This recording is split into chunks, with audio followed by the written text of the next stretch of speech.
नमस्कार, माझं नाव आहे विधी वानखेडे आणि आज मी तुमच्या सगळ्यांचं स्वागत करते मनाचा खेळ या कार्यक्रमात। आणि आज आपल्यासोबत उपस्थित आहेत साक्षी शिंदे आणि सेजल बैकर। तर दोघींनाही नमस्कार। आणि तर साक्षी शिंदे, जसं तुम्ही बोललात, तुम्ही तुमच्याबद्दल थोडीशी माहिती आमच्या ऑडियन्सला देऊ शकता का? हो, नमस्कार, मी साक्षी शिंदे। मी एक कॉलेज स्टुडंट आहे। मला लिहिण्याची खूप आवड आहे, जसं की मी कविता वगैरे लिहिते, लिखाण करते, गोष्टी सारा चित्रपटाच्या मला खूप आवडतात ऐकायला, शिकायला। आणि म्हणजे ही जी तुमची आवड आहे ती लहानपणापासूनच आहे की आता कॉलेजला जाऊन तुम्ही आली, तुमच्यामध्ये तुम्ही बघितलं कोणाला, कसं आहे? नाही, लहानपणापासून आहे ती। आता मी कॉलेजमध्ये आले तेव्हापासून मला हळूहळू आवड निर्माण झाली आहे। अच्छा, ओके। आणि जसं आता आपल्याला माहिती आहे की हर माणसाची एक आवड असते, एक छंद असतो, एक म्हणजे आवडते ती गोष्ट ती एवढी की त्याच्यात म्हणजे ते जर करायला गेलं तर माणूस मनापासून करतो। तशी तुमची कोणती छंद किंवा आवड तुम्हाला जी खूप आवडते? हो, मला वेगवेगळ्या गोष्टी ऐकायला आवडतात, जसं की चित्रपटातल्या असो किंवा त्या गोष्टीतल्या असो किंवा नाटकातल्या असो, अशा वेगवेगळ्या गोष्टी अनुभवायला, शिकायला खूप आवडतात। आता तुमच्या साथीदार सोबत पण आपण बोलूया। नमस्कार सेजल। नमस्कार। सो तुम्ही तुमच्याबद्दल थोडी माहिती देऊ शकता? तर नमस्कार, मी सेजल बैकर।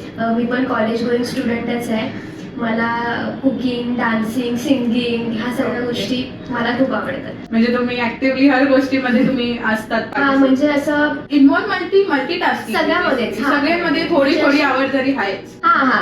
म्हणजे जसं आता तुम्ही दोघी बोललात की तुम्ही कॉलेज स्टुडंट आहात, तुम्ही दोघी मैत्रिणी आहात? हो, आम्ही एकाच कॉलेजमध्ये आणि अच्छा, ओके। एकाच क्लासमेट मध्ये ओके। मग तुमचं काय, जसं त्या बोलल्या त्यांना चित्रपट बघायला आवडतो, तुमचा कोणता आवडतो? मी थिएटर मध्ये आहे। मला ऍक्टिंग मला खूप आवडतं। अच्छा, ओके। थिएटर स्टुडंट आहे मी। बऱ्याच कॉलेजेस मध्ये जे कॉम्पिटिशन्स होतात त्यामध्ये पार्टिसिपेट करते, बऱ्याच नाटकात काम केलंय।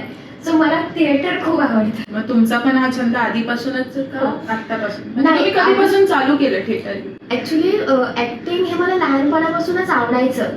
म्हणजे सिरियल्स वगैरे घरात, आता मराठी घर म्हणजे ते तर लागतंच। हा, तर सिरियल मध्ये आपल्याला एखादं कॅरेक्टर खूप आवडायला लागतं आणि मग आपल्याला माहिती नाही की बाबा ते काय करतायत, ऍक्टिंग करतात की काय, बरं। पण जसं हा। जसं मोठी होत गेले तसं कळतं की नाही, हे सगळं एक थिएटरचा पार्ट आहे।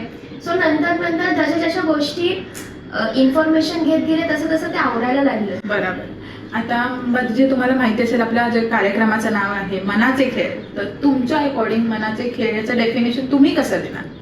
मनाचा खेळ in the sense, in short, mind game. म्हणजे गोष्टी आजूबाजूला घडत नसतात, फक्त त्या आपल्या डोक्यात घडत असतात। बिलकुल। हा, तेच आता एक समजा सिरियल असेल, त्याच्यामध्ये अभिनेत्री काम करत असेल एक लीड म्हणून, तर आपण स्वतःला तिच्यामध्ये बघतो, म्हणजे तिचा रूप बिलकुल, आपल्यामध्ये हा। येतो की नाही, मला हिच्यासारखं वागायचंय, हिच्यासारखे कपडे घालायचं आहे असं।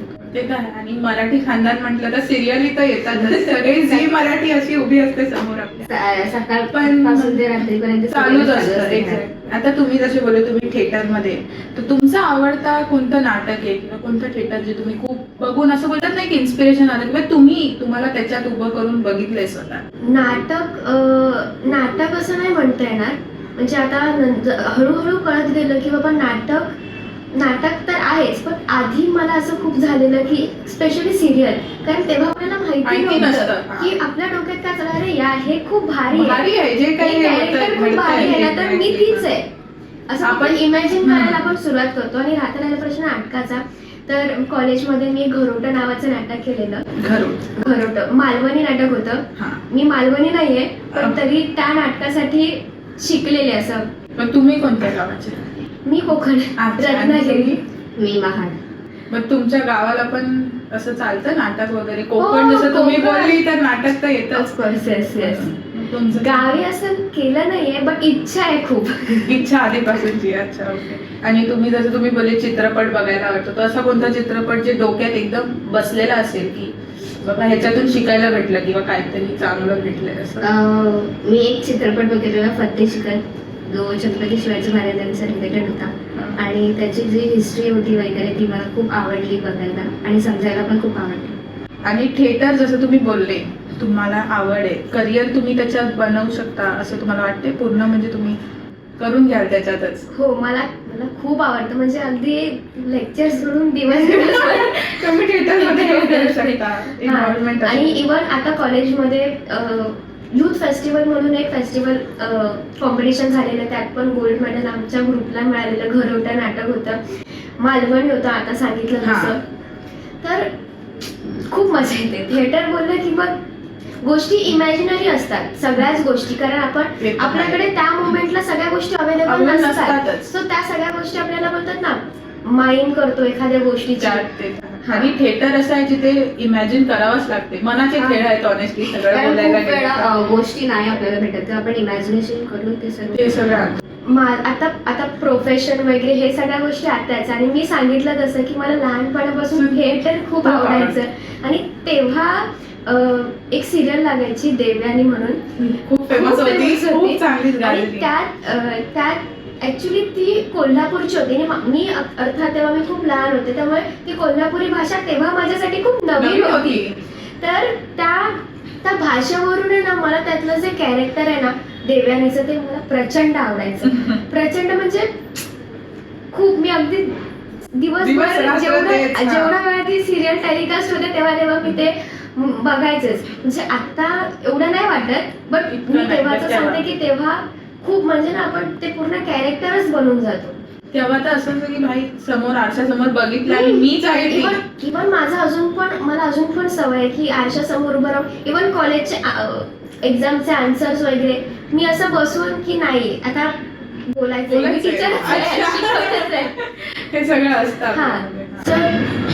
खूप गोष्टी आपण इमॅजिन आपल्या डोक्यामध्ये ते कॅरेक्टर म्हणजे आपण नसतो ऍक्च्युली, आपण नसतो, आपण ती गोष्ट बनते पण आहे. सो आता जसं आपण एखादं पात्र बोला तुम्ही किंवा एखादं कॅरेक्टर असतं, त्याच्या काही कधी कधी असं काय होतं माणसाच्या मनावर त्याचा खूप असर पडतो किंवा त्याच्या मनात ते रुसून बसतं ते कॅरेक्टर की बाबा याचं असतं असं. कोणती पिक्चर घ्या, आता तुम्ही कोणता फेमस पिक्चर घ्या त्याचं कॅरेक्टर असं आहे की तो पिक्चर संपून थिएटरमध्ये लागून झाला, सगळं झालंय, पण तो कॅरेक्टर अजून लक्षात येतो काय. सो तुम्हाला काय वाटतं असं तुमचा कोणता कॅरेक्टर जे असं, जसं तुम्ही देवयानी बद्दल बोललात की तुम्ही रियालिटीमध्ये ते सर्व गोष्टी करायला लागलेल्या, सो असा कोणता थिएटरचा कॅरेक्टर तुमच्या मनामध्ये? थिएटरचं कॅरेक्टर बघा, आता थोडक्यात बघायला गेलं ना तर थिएटर हे जेव्हा आपण एखादं कॅरेक्टर उभं करतो ना, तेव्हा आधी आपण त्याच्या नावापासून त्याचा जन्म कुठे झाला ह्या सगळ्या गोष्टी आपल्यासाठी इमॅजिनरीच असतात. मग हे सगळं आपण इमॅजिन करायला लागतो की बाबा त्याच्या आजोबाचं नाव काय असेल, त्यांचं पूर्ण नाव काय असेल, किंवा मग याचं लहानपण कुठे गेलं, काय गेलं, कसं गेलं, ह्या सगळ्या गोष्टी एवढ्या डिटेलमध्ये जाऊन या सगळ्याचा अभ्यास करायला लागतो. म्हणजे भले ती स्क्रिप्ट समोर असेल पण स्क्रिप्ट मध्ये फक्त डायलॉग आपण गोष्टी इमॅजिन कराव्या लागतात. त्यानंतर ना एक म्हणतो ना आपल्याला त्या गोष्टीची एवढी सवय होऊन जाते ना की आता सगळं झाल्यानंतर पण आपण त्याच धुंदीत असतो की बाबा त्यातनं बाहेर पडणं खूप म्हणजे कठीण तर जातं. पण एखादं कॅरेक्टर खूप स्ट्रॉंग असेल ना तर मग त्यातनं बाहेर पडणं असं खूप की बाबा नाही आता प्रेझेंट मध्ये यायचंय, ह्या गोष्टी झालेल्या आहेत असं स्ट्राईक करावं लागतं स्वतःला खूप. तुम्ही पण जसं बोलायचं ऑडियन्स, तुम्ही पिक्चर जेव्हा बघतो आपण एखादा, तर तुमचा असा कोणता आवडता चित्रपट ज्याचा असा कोणता कॅरेक्टर तुमच्या मनात एकदम राहिलेला असेल? आता जसं की मी फतेह शिकस्तचं मी सांगते की छत्रपती शिवाजीचे जिजामाता यांचं कॅरेक्टर मला खूप आवडतं, कारण की ते प्रेरणा देतं की आपल्याला किती कठीण परिस्थितीला सामोरं जावं लागेल, सामोरं जाता येईल, किंवा आपण कसं जायला पाहिजे, कशा गोष्टी हँडल करायला पाहिजे, या सर्व खूप शिकायला भेटतं. म्हणजे एखादा जर का असा कॅरेक्टर असेल की त्यात ट्रॉमा दाखवलाय तर मग तो तसा का उभा केलाय, तर त्याच्या मागची स्टोरी आपल्याला बनवावी लागते किंवा नाही हे झालंय पास्ट मध्ये म्हणून आणि आता जसं तुम्ही सांगितलं की मनाचे खेळ, तर ह्याचा ह्या सगळ्याशी काय संबंध आहे. तर बघा, जरी आम्ही आता मी थिएटर ऍक्ट्रेस जरी असले तरी सुद्धा ह्या गोष्टीचा आपल्या रिअल लाईफ वरती पण कधी कधी खूप म्हणजे काही जण असे असतात ना की खूप जास्त त्याची एवढी सवय लागलेली असते ना इमॅजिनेशनची की समोरचा व्यक्ती एखादं वाक्य जरी बोलला ना तरी पण तो पूर्ण प्रसंग अगदी आपल्या डोक्यात पण फिरतो. किंवा जर का कोणी काही बोललं तर आपण अगदी दिवसभर आणि मग आपण जसं म्हणतो की सायकोलॉजिकली पण आपण असं म्हणलं जातं की प्रॉब्लेम्स जेवढे आहेत त्याच्यापेक्षा जास्त ते आपल्या डोक्यात असतात. ते ऍक्च्युअली नसतात, पण आपण डोक्यात विचार करून ती गोष्ट पुढे म्हणजे थोडक्यात काय तर आपले जे प्रॉब्लेम्स आहेत ते आपण स्वतःच खूप जास्त क्रिएट करतो आपल्या विचाराने. आणि आपले एवढे नसतात ऍक्च्युअली जेवढे आपण स्वतः बनवतो ती गोष्ट. सो कधी कधी असं होतं ना की आपण एवढे त्यात अडकले जातो ना की कळतच नाही की म्हणजे स्वतःला प्रश्न पडायला लागतो की अरे आता काय करायचंय थांबतच नाहीये, नाहीये. होतच नाहीये, याच्यातून निघायचं कसं ते पण एक आहे. आणि आता जसं तुम्ही बोलले रिअल लाईफ वर असर होतो, तर सगळ्यांनाच माहितीये कधी कधी असे कोणते कॅरेक्टर्स जे पिक्चर मध्ये बनवले जातात किंवा थिएटर मध्ये पण असे बनवले जातात, जे ऍक्टर्स असतात, जे प्रोफेशनल ऍक्टर्स आहेत, त्यांना पण त्या कॅरेक्टर मधून निघायला बाहेर खूप टाइम लागतो, खूप जास्ती टाइम लागतो. तर असं कोणता कॅरेक्टर तुम्हाला माहिती आहे की त्याला पण रिअल लाईफवर त्याचा कोणता असर झालाय तुमच्यावर, किंवा आहे त्याचा इम्पॅक्ट आहे कसा राहतो ना माणसावर? अगेन आता तुम्ही म्हणाल की असं कोणतं पात्र आहे का, तर असं कोणतं पात्र नाहीये. पण काय माहितीये, मी सांगितलं तसं की लहानपणापासून त्या गोष्टीची एवढी सवय झालेली असते ना की बोलतात ना काही असलं ना की ते ओव्हर थिंकिंग डोक्यातनं जातच नाही. सवयच असते. इव्हन ओव्हर थिंकिंगची पण एवढी सवय लागलेली असते ना, तसं रिकामं बसूच शकत नाही माणूस, ते तर आहे. नाहीच बसू शकत. की सतत म्हणजे काही विचार करायला नसलं ना की काही कुठूनही काही काढायचं आणि बस विचार चालूच आहे. सो ऍक्च्युली ते बरोबर नाही आहे. कारण आपण म्हणतो तसं की माणसाने नेहमी प्रेझेंटमध्येच राहिलं पाहिजे. प्रेझेंटमध्ये म्हणजे नाही, आता तुम्ही माझ्यासमोर बसलाय तर मी तुमच्याशी डोक्याने पण तिथे प्रेझेंट असली पाहिजे. असं नाही की आता मी डोक्यात मागे चार विचार चालूच असतात, ते नक्की ह्युमन टेंडन्सी आहे सगळ्यांच्या मनात चालू असतात. आता अगेन तुम्ही म्हणता की सगळ्यांच्या बाबतीत चालेल, पण आपल्याला कधी कधी असं वाटतं की अरे नाही, आपणच काहीतरी वेगळं आणि नाही हे out of the box even thinking. माझ्यासोबत पण असं खूप झालं की अशा सगळ्या गोष्टी, आता मी आरशासमोर उभी राहून रिहर्सल करते किंवा नाही मला आवडतं हे कॅरेक्टर, तर मी एकटी असल्यावरती नाही आपलं मी तीच असते. आता हे आपण समोरच्याला एक्सप्लेन नाही करू शकत. बिलकुल सो नाही. एका पॉइंटला असं व्हायला लागतं की अरे यार मीच अशी आहे का, किंवा माझ्याच बाबतीत असं होतंय का. तर ते विचार पण एक वेगळेच विचार असतात. आणि आता कसं तेव्हा ह्या सगळ्याच्या बाबतीत एवढं कोण उघडपणे नाही बोलायचं. पण आता असं आलंय की बऱ्याच गोष्टी आहेत, सायकोलॉजिस्ट आहेत किंवा आपण त्यांच्याकडे जाऊन बोलतो या सर्व बोलू शकतो. तर ह्या गोष्टीचं एक म्हणजे बोलतात ना, हे मला खूप आवडतं की आपण एक्सप्रेस होतो की नाही हा प्रॉब्लेम होतोय.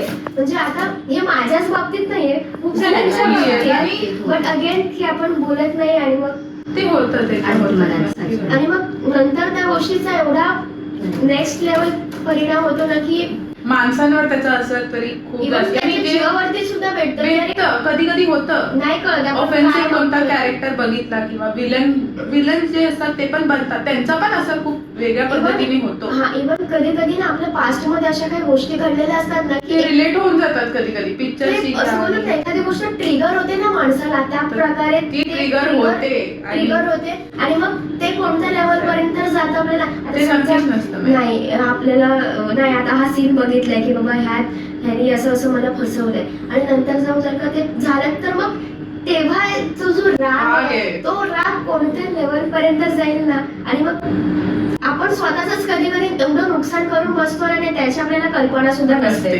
पण जेव्हा खूप वाईट सीन्स दाखवतात तेव्हा खूप लोकांना वाईट वाटतं किंवा राग पण येतो. आता ही जसं म्हणाली विलनचा रोल दाखवतात तर कधी कधी लोकांना वाटतं की यार हा का असं वागतो, याला मारू बिरू का. रिअल लाईफ मध्ये हे नक्कीच होतं. कधी कधी असं होतं सिरियलचे पण बघून आपण बोलतो की हा रिअल लाईफ मध्ये पण एवढाच बेकार असेल, जबकि तो नसतो असा तो माणूस. हे आपल्या डोक्याची थिंकिंग आणि जे आपण बघतोय समोर समोर ते असतं.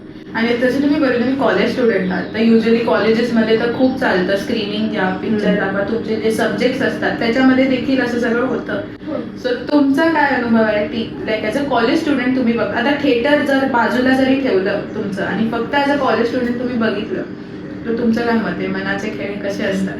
तसं बघायला मनाचे खेळ, आता मी तुम्हाला जसं सांगितलं तसं की गोष्टी नाहीच होत एकदम कधी-कधी सायकोलॉजी लेवलवरती असतात. आणि काय बोलायचं पण सगळ्यात आपण अगेन आपण आता तुम्ही म्हणाल की मनाचे खेळ ह्यात फक्त आपले इमोशन्स, तसं बघायला गेलं तर आपले जे इमोशन्स आहेत ना ते इतकं म्हणजे बोलतात ना आपला मेंदू आणि आपले इमोशन्स ते इतकं आउट ऑफ कंट्रोल होऊन कंट्रोल होऊन जातं. कधी कधी असं असतं की माणूस एवढ्या आवडीने तो पिक्चर बघतो ना की जरासा सीन आला की डोळ्यातून पाणी पाणी येतं. अक्षरशः माणूस इतकं रिलेट रिलेट करतं. करतं. कधी कधी कोणतं सायकोचं असं बघितलं तर खरंच कोणाचं असेल पास्ट घ्या किंवा जे काय त्याच्यासोबत झालंय तो माणूस तसा वागायला लागतो. रिअल लाईफ मध्ये त्याचा खूप असर होतो.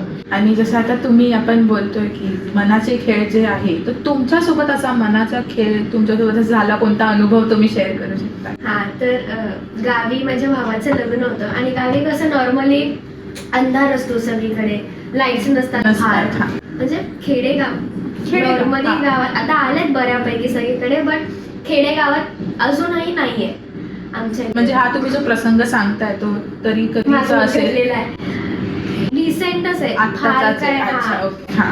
तर जात होती, घरी जात होती, म्हणजे लग्न घर तिथे अच्छा, ओके. जात हा, होती.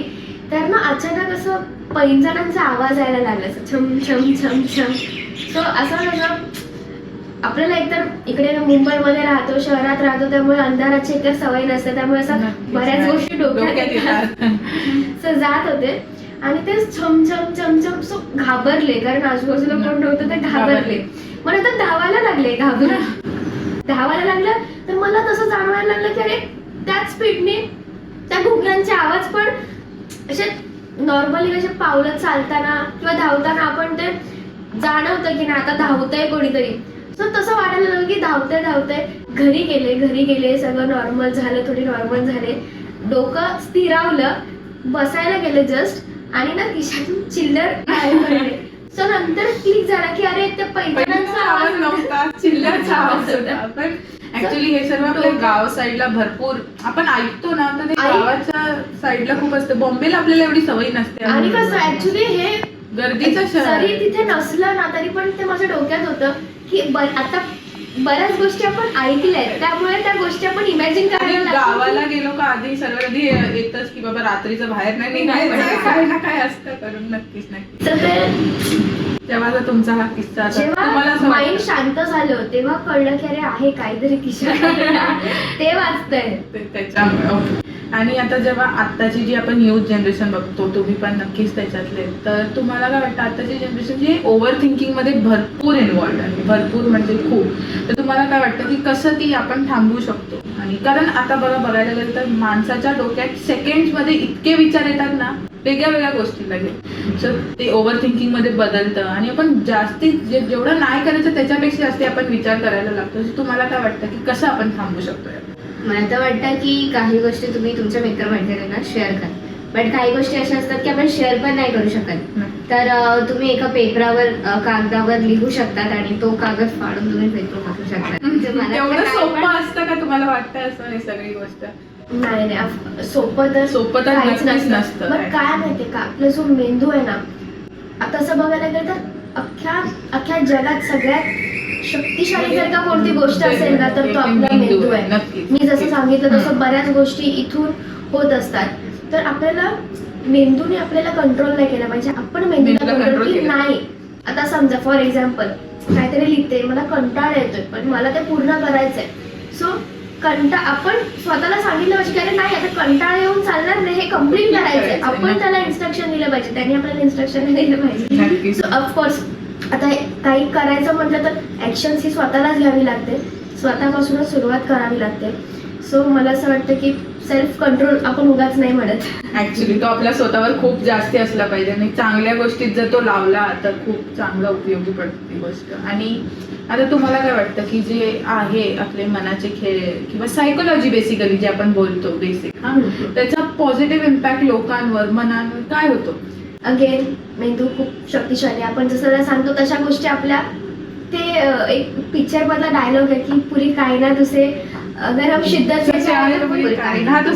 हा, तर थोडक्यात कायनात म्हणजे युनिवर्स. आपण जशा गोष्टी आपली एनर्जी जशी फ्लो होते तशाच गोष्टी घडत. आता समजा मला तुम्हाला जर का बर्थडेसाठी एखादं गिफ्ट द्यायचं असेल आणि तुम्ही सतत एखाद्या पर्टिक्युलर रंगाचा ड्रेस घालत असाल, सो तुम्हाला काही देताना माझ्या डोक्यात काय येणार की अरे हिला रंग आवडतो, हा रंग आवडतो, तर ह्याच रंगाचं आपण त्यांना काहीतरी दिलं पाहिजे. सो तसंच आपण जर का कायम सॅडच असू ना, तर तुम्ही जाणवलं असेल की आजूबाजूच्या गोष्टी पण तशाच घडायला लागतात, कारण आपण त्या गोष्टींकडे तसंच बघायला लागतं. आपल्याला अजून चांगलं बघण्याची इच्छाच मरते आपल्यात, हा, म्हणजे सर्व वाईटच होणार आहे आणि जरी आपल्यासोबत. चांगलं झालं तरी आपलं जे मेन फोकस आहे ते वाईटाकडे आधी आधी जातं. जातं. सो ते माइंडसेट आपल्याला बदललं पाहिजे, तरच आजूबाजूच्या गोष्टी बदलल्या जातील. सो पॉझिटिव्ह राहा, प्रेझेंटमध्ये राहा. प्रेझेंटमध्ये राहणं सोपं नाहीये तसं बघायला गेलं, कारण आपल्या मेंदूला लहानपणापासून एवढी सवय, आपण उद्या काय होणार आहे ना ते आतापासूनच विचार करायला लागतो. आज जगणं आजच्या लोकांनी सोडून दिलं आहे सो अक्षरशः. उद्या जे होईल ते होईल, पण प्रेझेंटमध्ये राहा,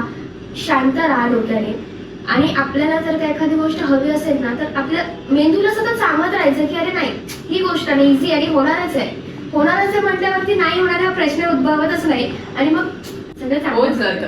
आणि मी संपवते, शेवटचा प्रश्न एवढाच विचारेल की जे आमचे दर्शक आहे, ऑडियन्स जे आहे, ते पण आताची जनरेशन बघतात, युथ जनरेशन, तर तुम्ही तुमच्या जनरेशनला काय संदेश द्याल की कसं ओव्हर थिंकिंग किंवा सायकोलॉजिकली आपण मेंटली स्टेबल राहू शकतो आजच्या टाइम? माझं तेच म्हणणं आहे की आधी प्रेझेंटमध्ये राहा, पॉझिटिव्ह राहा, चांगल्या चांगल्या गोष्टी बघा, खुश राहा. उद्या काय होणार आहे त्याचा विचार करू नका, आत्ताच्या गोष्टीवरती Focus छान करा. focus करा. आणि काय नाही, हसत राहिल्याने माणूस चांगली लाईफ अर्धे छंद प्रॉब्लेम्स जोपासा.